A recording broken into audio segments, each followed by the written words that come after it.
Jangan lupa gunakan masker, sering-sering cuci tangan, dan jaga jarak. Selamat malam dulur-dulur saya sekota Cilegon dan khususnya sebanten. Salam sehat. Kembali bersama saya Badia Sinaga dalam editorial awal Juli 2020.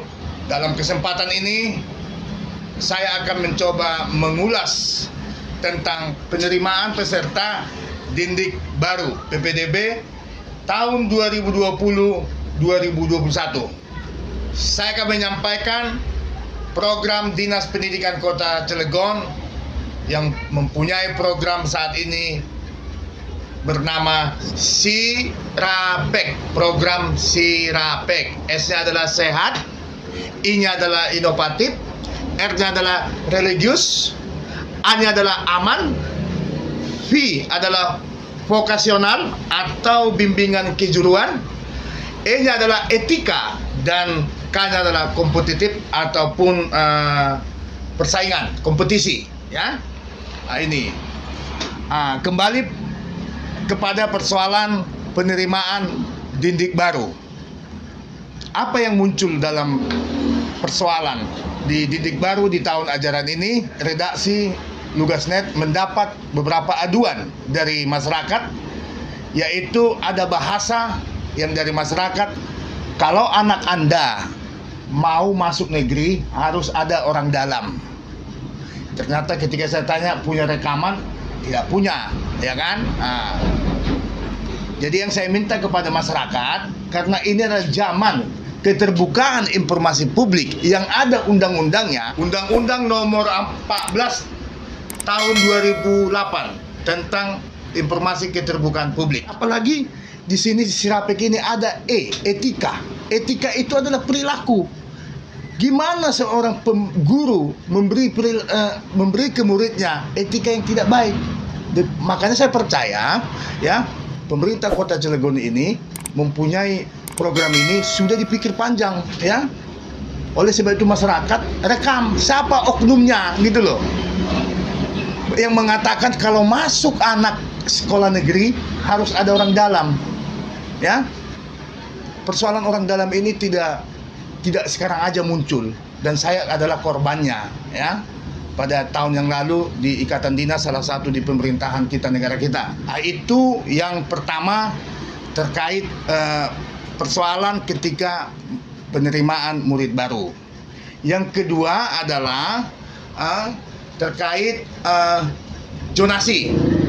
Ya mungkin kalau kita lihat di pemberitaan di mana-mana tentang zonasi soal umur ataupun jarak. Permendikbud nomor 44 tahun 2019 mengatur tentang zonasi. Jalur zonasi itu 70% dan jalur prestasi 30%. Di dalam jalur zonasi ini terbagi, ya, terbagi zonasi 50% afirmasi atau keluarga yang tidak mampu berpindahan wali murid itu adalah 5%, ya. Oke. Di sini saya akan mencoba kalau satu sekolah menerima murid baru itu 200, maka jalur zonasinya itulah 100 siswa.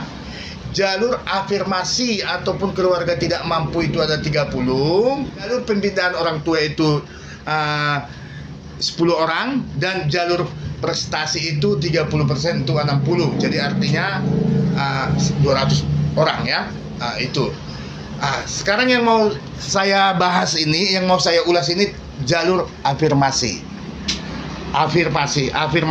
Jalur afirmasi itu jalur keluarga tidak mampu, miskin. Benar enggak? Kalau yang 30 orang itu benar-benar tidak mampu, ya.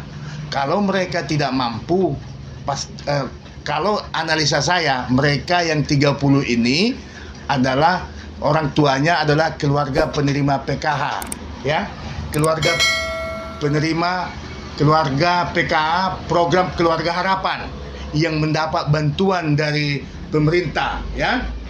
Yang menjadi pertanyaan saya gini, penyaluran bantuan sosial pada beberapa waktu lalu, persoalannya adalah data 2014. yang dipakai. Apakah ini yang penerimaan PPDB ini memakai jalur afirmasi 15%? Apakah mereka juga memakai data lama yang dimana mereka juga sudah kehidupannya sudah lumayan?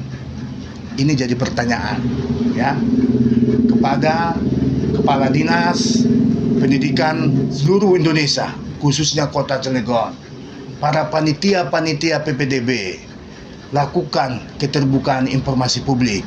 Ketika ada penggiat pendidikan, ketika ada LSM, ada ormas, ada media yang mempertanyakan di mana alamat-alamat yang afirmasi, yang prestasi, benar gak mereka itu berprestasi?